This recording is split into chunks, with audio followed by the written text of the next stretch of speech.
Hey guys, welcome back to Bi-vocational Ministry, and I want to talk to you about the subject of being a young minister, and is it possible, or is it ideal, or is it absolutely unbiblical? So stay with me.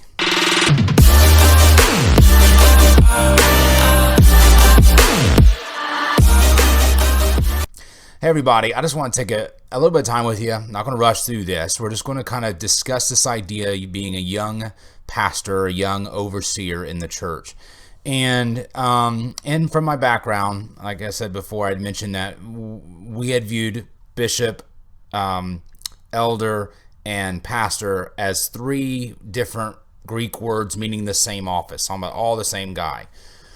And because of that, some people would say, well, an elder must be older, so pastors should be older. So no, it's not possible for a young man to be a pastor of a church. It's wrong for a young man to be a pastor in the church.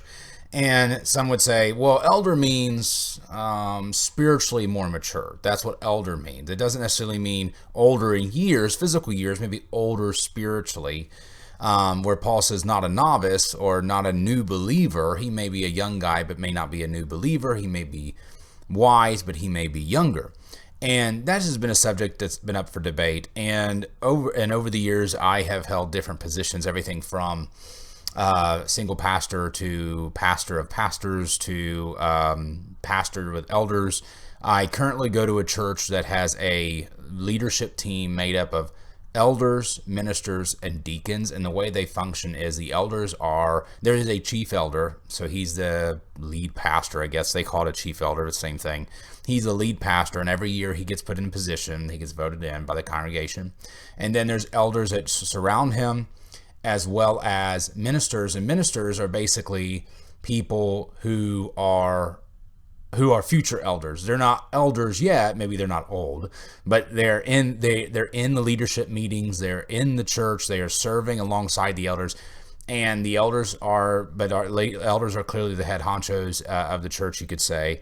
And then the ministers work with them, and then they would also include the deacons in on the leadership meetings, even if the deacons do not have the authority that the elders do. So, but I think when we talk about this topic, one of the first people that come up who's a scriptural person is Timothy. Timothy was a young man.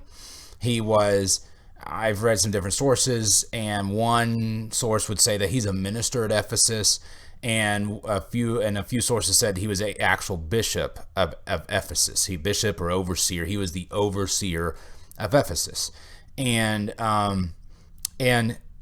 that if that's the case, then he was a young bishop. He was a young overseer.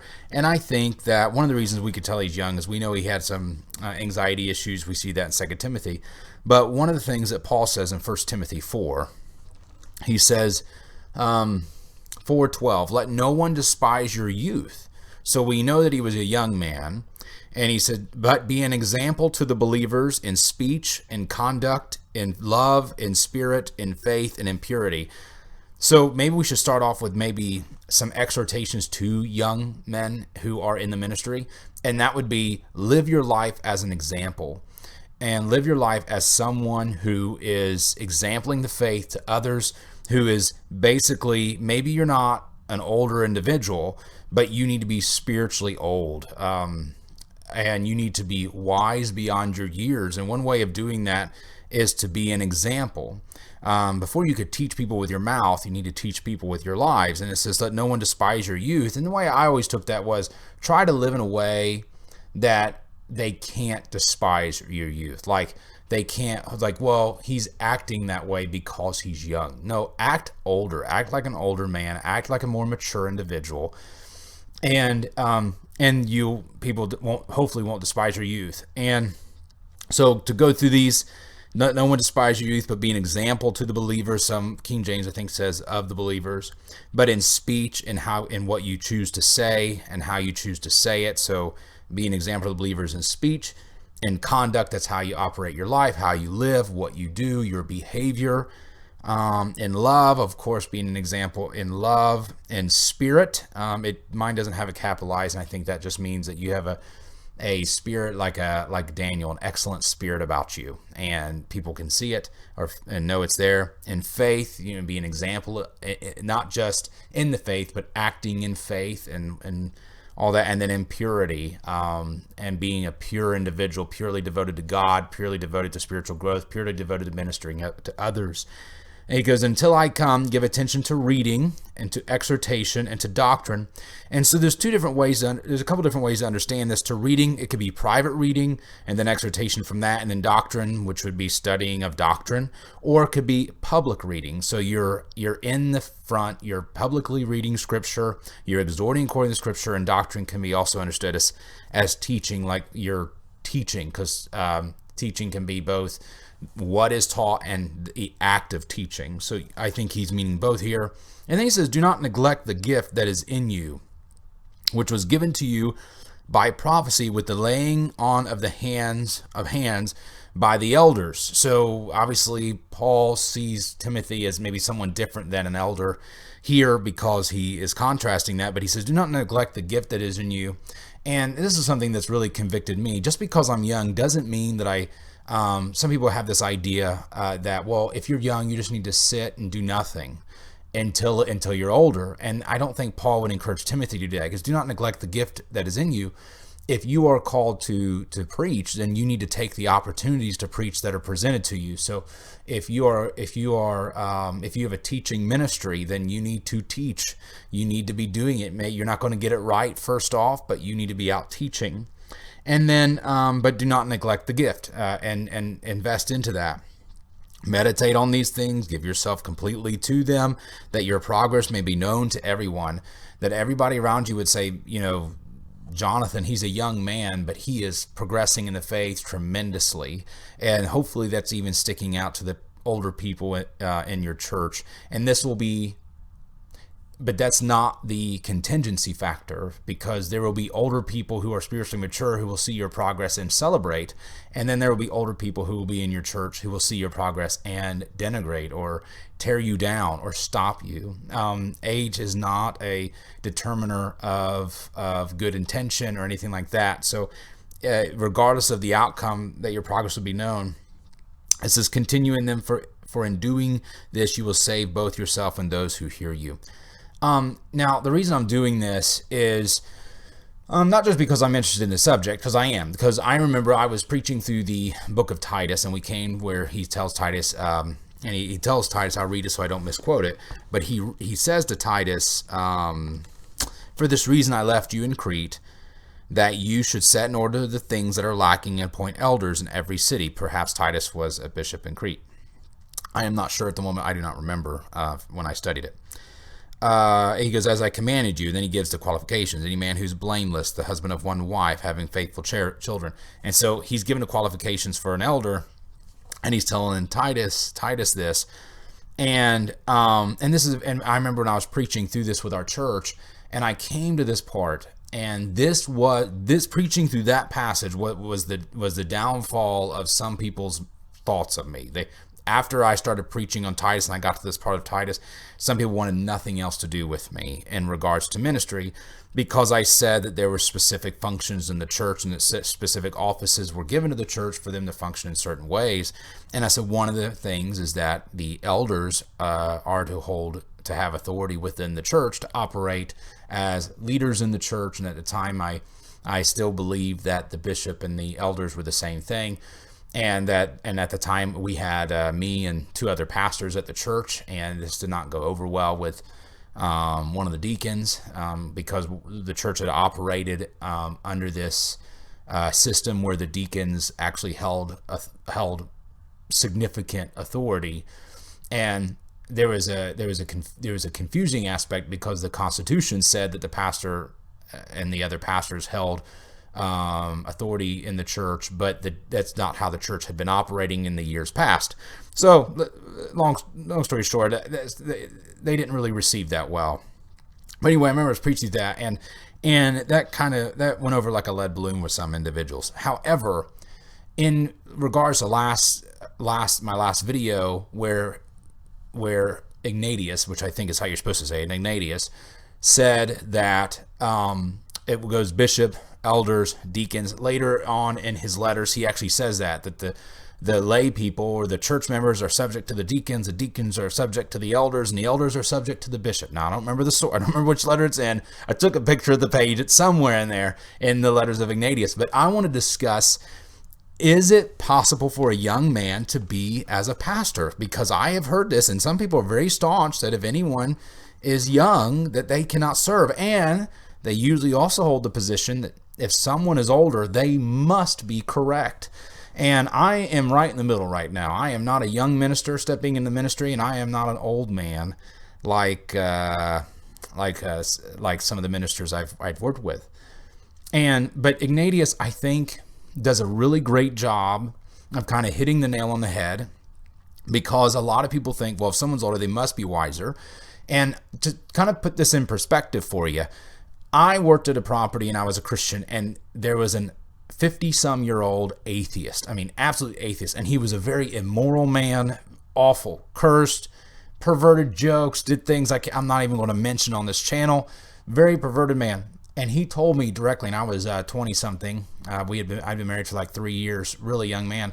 And he says, you will one day be just like me. And he goes, and you need to respect me because I'm older than you. And because I'm older than you, then you should trust me more than being a Christian. You shouldn't trust that Bible. I'm going to tell you right now that when you get older, you're going to reject all that. And try to talk me out of being a Christian. And if I would have, quote unquote, respected my elders, I wouldn't have been a Christian after that. But I think Ignatius handles it very well. And so I want to read through this. There's a little bit of writing here. I'm not rushing through this.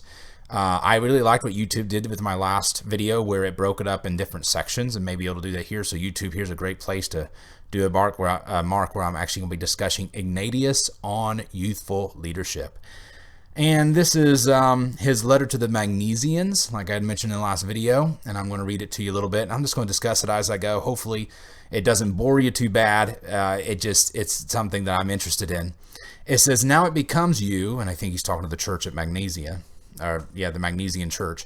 And it says, now it becomes you also not to despise the age of your bishop, but to yield him all reverence according to the will of God the Father, as I have known even holy presbyters do. And what he's saying here is even the elders are going to yield reverence to this young minister, this young bishop who is in Magnesian church. And he says you need to respect him too, even though he's a young man. Do not despise the age of your bishop. Do not despise his youth, but have regard to him in regard, even as the elders do, the presbyters, not having regard to the manifest youth of their bishop, but to his knowledge in God. And here's the kind of the crux thing, I think. He goes, not having regard to the manifest youth of their bishop, of your bishop. Yes, he's a young man, but that's not what we're talking about here. Physical age and spiritual age are two different things. And a young man who is godly and a seeker of the Lord will probably make some mistakes because of his lack of experience. However, it's a whole lot better than an older man who is wicked and all that. But to his knowledge in God, inasmuch as not the ancient are necessarily wise. Think about what he said. Not the ancient are necessarily wise. And we do make this assumption. Well, they're older. They must be wise. They must be wiser. And age is only one parameter of wisdom. Yes, it might mean that they have more wisdom than you do, and they're willing to listen, and you should listen. However, this doesn't mean that you take everything they say as hook, line, sinker. It has to be true. Take it to the bank. That's not, he's saying it's not the ancient who are necessarily wise, nor do the ages understand prudence or wisdom. But there is a spirit in men. So what he's saying here is look at his age spiritually, not at his age physically. He may be a young man, but he may act as a much older, wiser man. And I just think we need to keep that in mind. And I hear it in church all the time from older men, well, you should just respect me because I'm older, and I'm right, you're wrong because I'm older. And I'm just going to tell you right now, as a probably more middle-aged man now, and looking at my younger self, we should respect those who are older than us. And I would say that young men have a tendency of being idealistic, and in the sense that we have these ideals of what church should be and what ministry should be and all that. And I know I'm guilty of this. This is what church should be. This is what ministry should be. This is how things should function. And we have all these ideals, and we have this ideal church and this ideal stuff. And one thing an older minister might know is, hey, that's not very realistic. Idealism and realism are not always the same thing. But then on the other hand, someone who's too realistic are more comfortable with moving away from the ideals. And I do think you need a balance there. And I want to say this because one of the pastors that I worked with, significantly older than me, he was in his 80s when I was in my late 20s and early 30s. So this is 6-7 years ago. And he was a very nice man. Now, I'm going to say this. He's a very nice man. He was a very nice man. But he was a politician. I remember we were talking, and I was trying to seek counsel and trying to do the right thing, and trying to be a good pastor and trying to learn from this man. And I was trying to view him as a mentor. And he bragged about, he called himself Slick Willie. And I guess that's what they used to call Bill Clinton. I don't know. I was young. I mean, I hardly remember Bill Clinton. But he called himself Slick Willie. And he says, I can pull the veil over the eyes of my congregation and get anything through. And I'm like, what? You can do what? And he bragged about how his old deacons used to get mad at him because he could stir up a whole bunch of trouble, and man, he could just stay as clean as can be. And he said, one of my deacons told me, he goes, you're the only man I know that can be right in the middle of a pig fight, and he goes and walk away clean. And what he was bragging about is his political wisdom. He knew how to work the system. And boy, did that impact me. I tell you what, that was one of the most discouraging conversations I have ever had in ministry. Here's this man who has been a minister for longer than I've been alive. I mean, he's 50-some years older than me. And here I am thinking I'm going to receive this wise counsel. He had never exercised any level of church discipline in his life. He bragged about pulling the veil or pulling the wool over his own congregation's eyes. He bragged about how he could be Slick Willie and lie at the right times to stay out of trouble. And boy, and I tell you what, that was so discouraging. And I tell you what, I've met a few men like this they are so good, but they're older, but they're not necessarily better. Now, contrast that with other older men that I know who are men of character, men of integrity, and men that I greatly appreciate and look up to. And I actually appreciate those men more now that I've met other older men that don't have that. Well, anyway, with that said, younger doesn't always mean worse off. And older doesn't always mean better. And for what it's worth in regards to that minister, he proved himself right. He sure knew how to work it over on the church. All right. It says, for Daniel the wise, at 12 years of age, became possessed of the divine spirit. It convicted the elders who in vain carried their gray hairs of being false accusers and of lasting after the beauty of another man's wife. What he's referring to here, so when you read the early church fathers, and I have another video that I haven't published yet that's about this. They viewed the Apocrypha as part of the scriptures, okay? They used our Old Testament plus a few more books. And there's an apocryphal story within Daniel that is not probably in your Bible, but it's in the Apocrypha, where this young lady, she is lusted after by these men, and they try to seduce her. She rejects their seduction. And then to retaliate against her, they basically, condemn her, try to get her stoned or killed. And Daniel, basically, in this story, turns the whole situation around, and they end up getting punished for falsely accusing the young lady. But his whole point was, here's older men doing wicked things, and here's a younger man, he says 12, evidently a younger man, who's doing the righteous things. So age is not always the determiner here. And then he says, Samuel, so we have Samuel here, Also, when he was but a little child, reproved Eli, who was 90 years old, for giving honor to his sons rather than to God. And that's very true. Now, that is going to be in our Old Testament scriptures where Samuel was young and God spoke to him, and Eli, who was an old priest, knew his sons were acting wickedly and perverting the sanctuary and doing all kinds of wicked things. And he, instead of disciplining his sons, he chose to honor them instead of honoring God. And so he says Samuel here knew that, and it just proves that here's a man who is in this priestly position, should have been one of the most respected people in Israel, doing the wrong thing. In like manner, Jeremiah also received this message from God: "Say not, I am a child." Okay, so and we all can remember Jeremiah was a young man, and he goes, "I'm just a youth," and God's like, don't worry about that. Don't say that. I'm still going to use you. And Solomon too, and Josiah exemplified the same thing.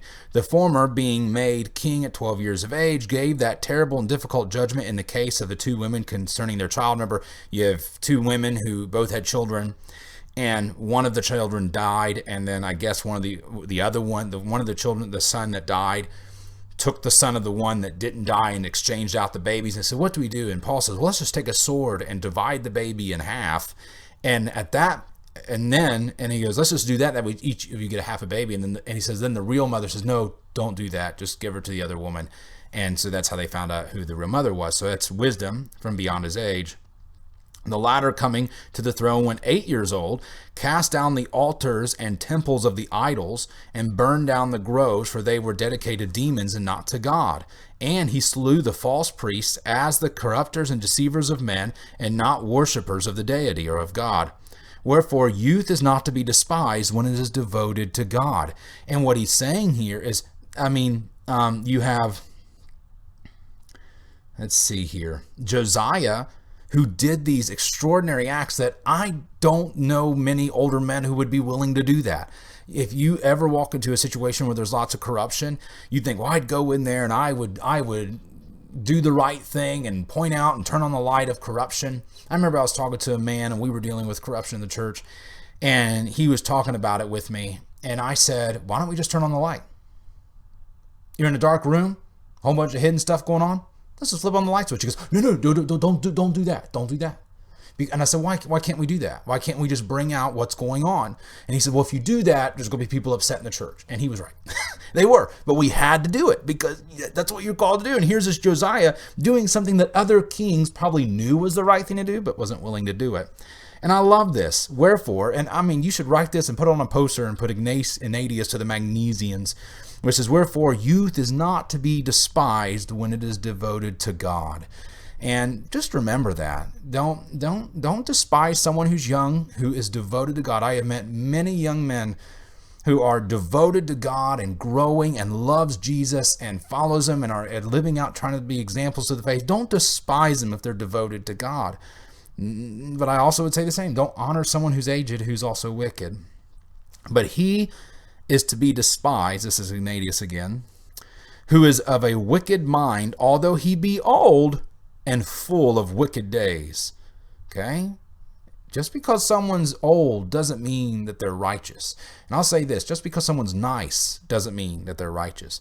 It says, Timothy, the Christ bearer, was young, but hear what his teacher writes to him. Let no man despise thy youth, but be thou an example of the believers in word and in conduct. All right, so he doesn't quote the whole verse here, but he's actually using now Timothy, the verse we read, as an example. Timothy's an example of a young bishop, that is possible. It is becoming, therefore, that ye should also be obedient to your bishop and contradict him in nothing.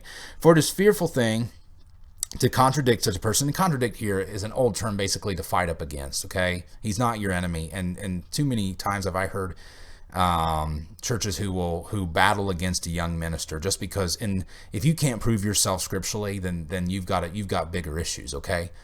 You got real big issues. And he goes, don't contradict him, don't fight against him.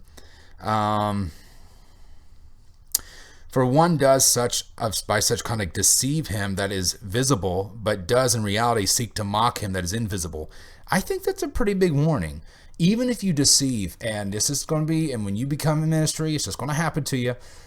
You may be able to deceive that young minister and making him think that you're on his side, but if you're despising him and fighting against him, you may deceive him, but who's visible, but you're not going to deceive the one who's invisible. God really sees what's going on, and that should bring a lot of comfort to your heart. If you're a young minister and you've experienced some really ugly things in the church and seen some really bad corruption, bring comfort in knowing that God saw it. God saw it. God saw the corruption. God saw what was said behind your back. God saw whatever. And as much as they like to pretend they can hide it, they can't.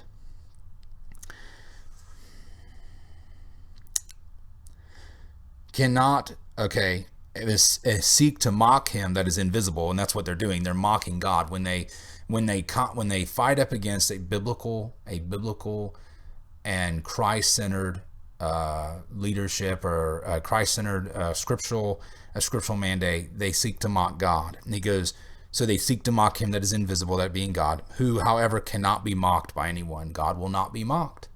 God will not be mocked. Galatians 6, I believe. And every such act has respect not to man, but to God. You're going to give an account for your life and for your actions. For God says to Samuel, they have not mocked thee, but me. And Moses declares, for their murmuring is not against us, but against the Lord God. No one of those has, in fact, remained unpunished, who rose up against their superiors. For Dathan, and Abiram did not speak against the law, but against Moses, and were cast down alive into Hades.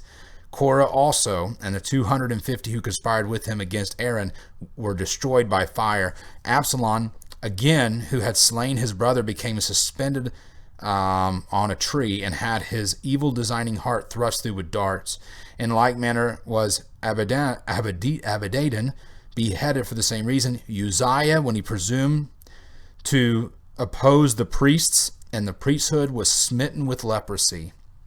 Saul was also dishonored because he did not wait for Samuel the high priest, okay? It behooves you, therefore, also to reverence your superiors. And what he's saying here is, just because he's young, if he's right, and this is where I want to challenge you. If you're an older man and you're watching this and you're saying, all these young ministers or whatever, and they shouldn't be doing it, can you prove your case scripturally? And this becomes an issue, because just because you've done it for 60 years doesn't mean that it's God's will. Okay, just because you've done it for 60, 70, 80 years doesn't mean it's God's will. Just because I've done something for 36 years doesn't mean that it's God's will. Because even if you take it, even if I remember I was talking to, when I was explaining this to our church, I said, they're like, we want to go back to the 90s. That was their goal. Go back to the 90s, how we did things in the 90s. Or some people said, well, we need to go back where we did it in the 60s and 70s. And I said, well, that's not far enough back for me. I want to go back to the first century and do it the way that Christ did it and the apostles did it. That was my intention. I said, I don't care. I don't care about traditions. Man-made traditions are nothing. However, my goal was to follow the teachings of the scriptures. And that should be our goal too. And so if the only thing you have against this young man or young person in ministry is that he's young, then you need to really weigh in your heart. And let me just tell you something. You're not right just because you're old. Okay? You're not right just because you're old. And maybe I'm talking to that deacon or elder who's in the church right now, or you don't like what that young minister is doing. He shouldn't be in ministry. I regret, voting to bring him on, whatever. Let me challenge you. If he is following the scriptures and you can't correct him, then you need to weigh in your heart what's right, what's wrong. Because he's not there to honor your will. He's there to honor God's will. And I really think that it is easy to get in this idea that, well, because I'm old, I'm right. No, you're old, thus you deserve respect. Okay, Paul tells Timothy, do not rebuke an elder, but admonish him as a father. So there's a exhortation there too with a young man. Don't rebuke an elder, admonish him. Say, how would you talk to your dad if your dad was wrong?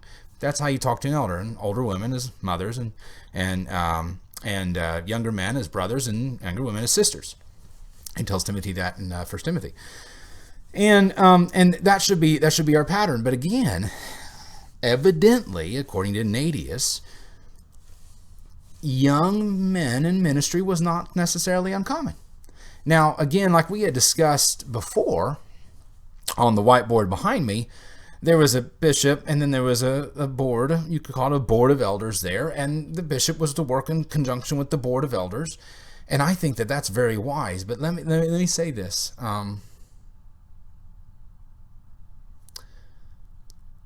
It's important, again, that these men are qualified. And I just want to say this again and again and again. Every time I have seen abuse in the church, it has come because people were put into positions they weren't qualified to hold. When we talk about the scriptural qualifications for since we're talking about a bishop or overseer, I'm going to read to you them, and I'm not going to give a whole lot of comments on them, but I will read them to you. It says, this is a faithful saying, and because I think this becomes part of this conversation. This is a faithful saying, but if a man desires the office of an overseer, he desires a good work. An overseer then must be blameless, the husband of one wife, sober, self-controlled, respectable, hospitable, able to teach, not given to drunkenness, not violent, not greedy for money, but patient, not argumentative, not covetous, and one who manages his own house well, having his children in submission with all reverence. For if a man does not know how to manage his own house, how will he take care of the church of God? He must not be newly converted, so that he does not become prideful and fall into the condemnation of the devil. Moreover, he must have a good reputation among those who are outsiders, so that he does not fall into reproach and the snare of the devil. So we read through the qualifications, and those are very important. I think you should be a lot slower about who you appoint. And if he's like, well, John, if we held up those qualifications, we wouldn't have a church. Well, time to close your church. Go join a church that does have a qualified elder. Because it's not really about, well, we have this building and it's all about us. No, go to a place where there's a qualified leadership. If you are sick and tired of corruption and unqualified practices and unqualified leadership in your church, maybe it's time to look for a church that has more qualified leadership, and pursue that. If you're a young man in the ministry, I want to encourage you that Ignatius basically says you need to be wise beyond your years. You need to pray for wisdom. You need to pray for insight. You need to live as an example of the followers of Christ. It says, let people respect you because of your knowledge of God. I mean, I want you to grow 10 years in the next year. I want you to have your discipleship so in tune, so engaged, so intentional that in the next year you have grown leaps and bounds 10 years. You may only be 35, 36, 40 years old, but in your life you have the maturity of someone who's in their 60s and 70s and 80s. Be the elder on the inside so that you could be the bishop or overseer on the outside. And understand that a lot of this comes with a healthy, qualified, older men around you. In my life, in my ministry, having men who are older than me who could exhort me was of tremendous benefit. In fact, and I had some that were in the church and some who were outside the church, and I needed both. And you need both. You need to surround yourself with men that are older than you and wiser than you, that you can really glean from and talk things through and hash things out with, because they're going to be proven insights. When I was dealing with that pastor who was bragging about being Slick Willie, I went back to the elders I did trust and that were men of integrity, and I said, this is what he said. And they're like, what? I can't believe it. We were all like, what? I can't believe that. You need to surround yourself with those people and grow. If you read through the Apocrypha, and I was reading through the Apocrypha, and there's the wisdom of Sirach, the wisdom of Sirach, and in that wisdom, in that literature, I think it's either that, or, anyway, it's part of the wisdom literature of the Apocrypha. He says, you know what? I can't quote it right now. I'm going to find it and I'm going to put it in the video. I'm going to post it right here. Okay. So look at what it says about wisdom. Go seek it out. Go to the doorstep of the wise person that you know and knock and knock and seek wisdom and seek wisdom. And I think that's the exhortation for young ministers right now is seek wisdom, seek out those who are wise, and find those people who are men of integrity and just knock on their doors and sit at their tables and have coffee with them and just talk and talk and talk and talk and talk. And those will be the relationships that's going to make you a good minister. And hopefully one day, right now I'm not serving in a pastoral capacity, because when my church approached me about such things, I said no, because I turned them down as serving in any kind of leadership capacity of the church, because we were looking at being edifying to other churches, and so we turned them down. However, my goal is to be a tremendous encouragement and blessing to the elders of my church, and that's where you should be. If you're not in ministry right now, you're like, you know what, I'm going to be the best church member I can be. I'm going to support my pastor. I'm going to pray for them. I'm going to encourage them. I'm going to offer to teach. I'm going to grow. I'm going to do whatever I can to help him out, or the elders of your church, or however your church functions. So I wanted to read that to you. I wanted to talk about this whole idea of young men in ministry and the idea of being an overseer in the church. So you guys have a great day, and God bless.